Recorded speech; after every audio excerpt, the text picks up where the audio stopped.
She told him over dinner all about Mrs. Next Door's problems with her daughter, and how Dudley had learnt a new word. Shan't. Mr. Dursley tried to act normally. When Dudley had been put to bed, he went into the living-room in time to catch the last report on the evening news. And finally, bird-watchers everywhere have reported that the nation's owls have been behaving very unusually today. Although owls normally hunt at night and are hardly ever seen in daylight, there have been hundreds of sightings of these birds flying in every direction since sunrise. Experts are unable to explain why the owls have suddenly changed their sleeping pattern. The newsreader allowed himself a grin. Most mysterious. And now, over to Jim McGuffin with the weather. Going to be any more showers of owls tonight, Jim? Well, Ted, said the weatherman, I don't know about that, but it's not only the owls that have been acting oddly today. Viewers as far apart as Kent, Yorkshire and Dundee have been phoning in to tell me that instead of the rain I promised yesterday, they've had a downpour of shooting stars. Perhaps people have been celebrating bonfire night early. It's not until next week, folks, but I can promise a wet night tonight. Mr. Dursley sat frozen in his armchair. Shooting stars all over Britain? Owls flying by daylight? Mysterious people in cloaks all over the place? And a whisper about the Potters. Mrs. Dursley came into the living-room carrying 2 cups of tea. It was no good. He'd have to say something to her. He cleared his throat nervously. Petunia, dear, you haven't heard from your sister lately, have you?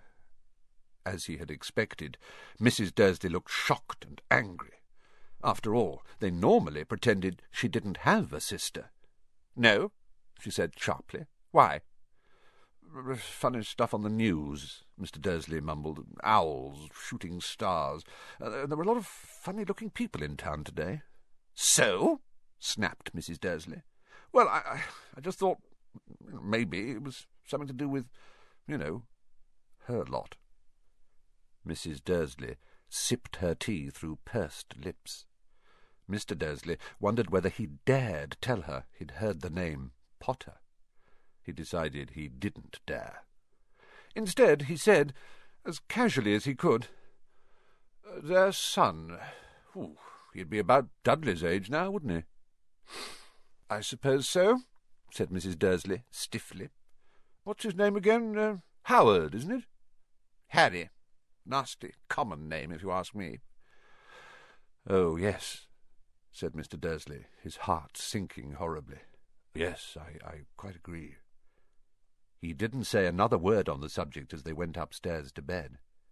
While Mrs. Dursley was in the bathroom, Mr. Dursley crept to the bedroom window and peered down into the front garden. The cat was still there.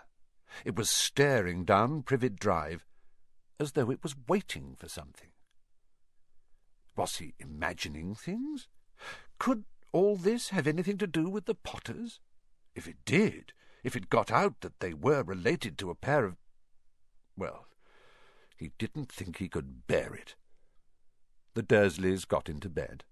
Mrs. Dursley fell asleep quickly, but Mr. Dursley lay awake, turning it all over in his mind.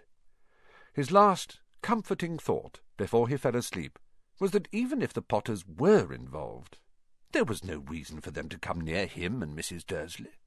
The Potters knew very well what he and Petunia thought about them and their kind. He couldn't see how he and Petunia could get mixed up in anything that might be going on. He yawned and turned over. It couldn't affect them.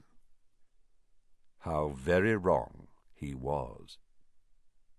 Mr. Dursley might have been drifting into an uneasy sleep, but the cat on the wall outside was showing no sign of sleepiness. It was sitting as still as a statue, its eyes fixed unblinkingly on the far corner of Privet Drive. It didn't so much as quiver when a car door slammed in the next street, nor when 2 owls swooped overhead. In fact, it was nearly midnight before the cat moved at all. A man appeared on the corner the cat had been watching, appeared so suddenly and silently, you'd have thought he had just popped out of the ground. The cat's tail twitched, and its eyes narrowed. Nothing like this man had ever been seen in Privet Drive. He was tall, thin, and very old, judging by the silver of his hair and beard, which were both long enough to tuck into his belt. He was wearing long robes, a purple cloak which swept the ground, and high-heeled, buckled boots. His blue eyes were light, bright, and sparkling behind half-moon spectacles, and his nose was very long and crooked, as though it had been broken at least twice. This man's name was Albus Dumbledore. Albus Dumbledore didn't seem to realize that he had just arrived in a street where everything from his name to his boots was unwelcome. He was busy rummaging in his cloak, looking for something. But he did seem to realize he was being watched, because he looked up suddenly at the cat, which was still staring at him from the other end of the street. For some reason, the sight of the cat seemed to amuse him. He chuckled and muttered, "I should have known." He had found what he was looking for in his inside pocket. It seemed to be a silver cigarette lighter. He flicked it open, held it up in the air, and clicked it. The nearest street lamp went out with a little pop. He clicked it again. The next lamp flickered into darkness. 12 times he clicked the put-outer, until the only lights left in the whole street were 2 tiny pinpricks in the distance, which were the eyes of the cat watching him. If anyone looked out of their window now, even beady-eyed Mrs. Dursley, they wouldn't be able to see anything that was happening down on the pavement. Dumbledore slipped the put-outer back inside his cloak and set off down the street towards number 4, where he sat down on the wall, next to the cat. He didn't look at it, but after a moment he spoke to it. "Fancy seeing you here, Professor McGonagall." He turned to smile at the tabby, but it had gone. Instead, he was smiling at a rather severe-looking woman who was wearing square glasses exactly the shape of the markings the cat had had around its eyes. She, too, was wearing a cloak, an emerald one. Her black hair was drawn into a tight bun. She looked distinctly ruffled. "How did you know it was me?" she asked. "My dear Professor, I've never seen a cat sit so stiffly." "You'd be stiff if you'd been sitting on a brick wall all day," said Professor McGonagall. "All day? When you could have been celebrating? Oh, I must have passed a dozen feasts and parties on my way here." Professor McGonagall sniffed angrily. "Oh, yes, everyone's celebrating all right," she said impatiently. "You'd think they'd be a bit more careful, but no, even the Muggles have noticed something's going on. It was on their news." She jerked her head back at the Dursleys' dark living-room window. "I heard it. Flocks of owls, shooting stars. Well, they're not completely stupid. They were bound to notice something. Shooting stars down in Kent. I bet that was Daedalus Diggle. He never had much sense." "Oh, you can't blame them," said Dumbledore gently.